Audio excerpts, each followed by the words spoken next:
You think this nation is ready for an intifada revolution? I don't know. Some of these schools are acting like it, their leaderships. Do you think the rest of America is? Are you ready for it? That's what they want. George Washington University's president is also speaking out. She admits the protests there are, quote, not peaceful. A defaced statue of our nation's first president remains in the center of the campus quad. Mark Meredith is at George Washington University right now. Mark. Harris, good morning to you. You're right. George Washington University officials say enough is enough, that they believe it is time for this protest to come to an end, that it has simply gotten too large, too out of hand, unsafe. And in their view, the majority of people that have been out here are not even students at GW. Let me show you what it's been like out here this morning. I wouldn't say it's chaotic. However, the image here that most people have seen over the last week remains, which is that statue of George Washington right here in the center of campus. You can see with the American flag now behind it, but the statue right there of George Washington covered up. George Washington University says this is not a peaceful protest in their view, and that this is not how the campus will tolerate First Amendment activities. The GW leader posted a statement overnight writing, "At no point was this encampment lawful. From the moment GW students declared their intent to establish an encampment on University Yard, they were in direct violation of multiple university policies and were trespassing on a space explicitly reserved for the GW law final examinations." Members of Congress, they are also not thrilled with what they've been seeing. They've scheduled a hearing for this week to demand D.C. leaders explain what's being done to rein this in. We did hear from D.C. Mayor Muriel Bowser. She put out a letter which said, quote, "Over the years, we have developed strategies and expertise in policing demonstrations and First Amendment activities. We support peaceful protests, and I rely on MPD, that's our police department, and their experience and expertise to decide what types of interventions are necessary and when." However, some Democratic lawmakers think now's the time to send a message. Well, some of these protesters aren't even students, right? I mean, we know that they're showing up on campuses and they're becoming involved. And when they cross a line and when they commit crimes, they should be arrested. That's the appropriate thing to do. One of the most interesting things that I've seen while out here, yes, you see the tents, you've seen the people that have been out here all hours of the day and night, but they are set up here for the long haul. They say they are also not going to let the university tell them what to do as they've continued to set up here. An indication, though, they're waiting to find out what D.C. police may do. I spoke to one of the organizers a few minutes ago. She was very respectful in her interview, but I asked her, I said, well, why are you wearing a mask? And she said, well, she didn't want her dad to see her out here. Harris? Okay, I mean, as a parent of teenagers, we know what you sound like, baby. We've heard you your whole life. I don't think your dad needs help with you taking off the mask or wearing one or whatever. Did you ask her who's paying for the tent that she's staying in? No, I didn't ask that. Oh. She was very respectful in her interview, and she also made it clear that they are going to be out here. I just am amazed, Harris, at how much supplies have been set up here. They really are planning to stay out here as long as possible, and they say they want a meeting with GW leaders, but there's no indication, Harris, that is going to happen. Well, maybe if she doesn't want her dad to know she's there, he's paying for it and doesn't know. Maybe he actually thinks he's paying for tuition.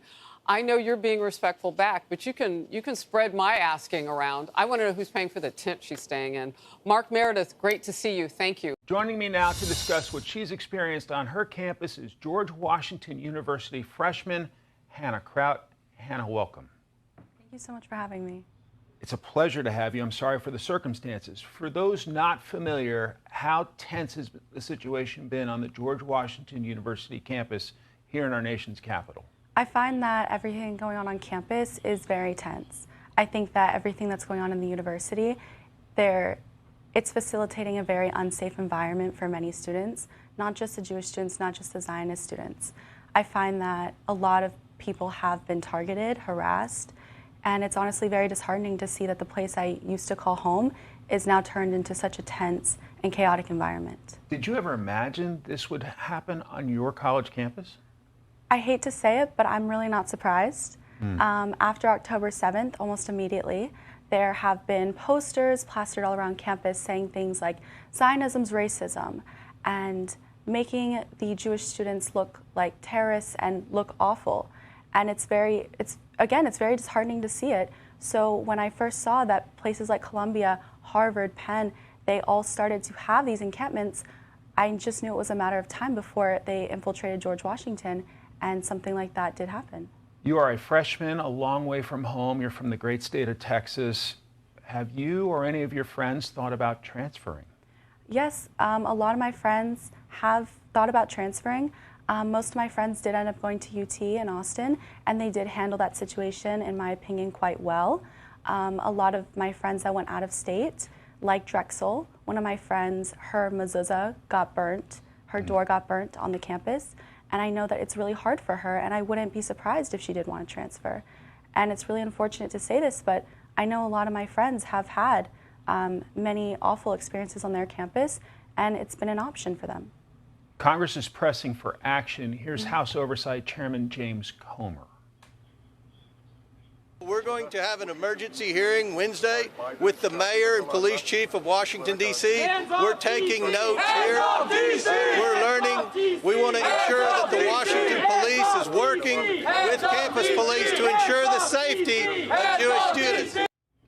What more should President Biden, Congress, and the D.C. mayor do when it comes to George Washington University? I believe that what they are doing there is completely unacceptable. It's very disruptive, and it's not okay. And I think that the mayor needs to put pressure to evict these students off campus.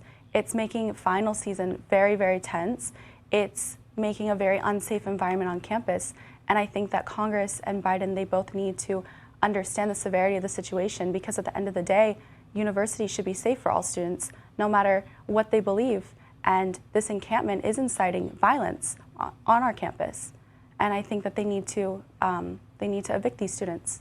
So this is not just a Washington, D.C., George Washington University problem. We've also seen problems at Columbia University, NYU. The New York City mayor sounds like he's had enough. Let's play him. That's our flag, folks.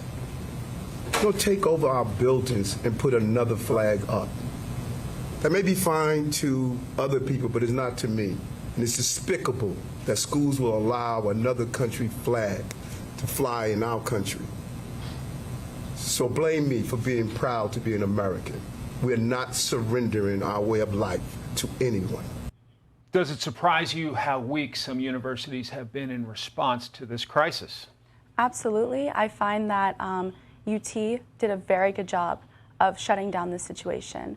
Just like what the mayor just said, when they have flags that are not America's flag hanging, I think it's very weak when they don't evict these students, when they don't take action among these students. At my university specifically, I think that there has been a lot of talk about condemning these actions, but little action has been taken, and the administration is being very ineffective. Hannah Kraut, George Washington University freshman, you've shown a lot of courage coming in here today. I'm sorry for the circumstances, but thank you for sharing your story with us today. Thank you so much for having me.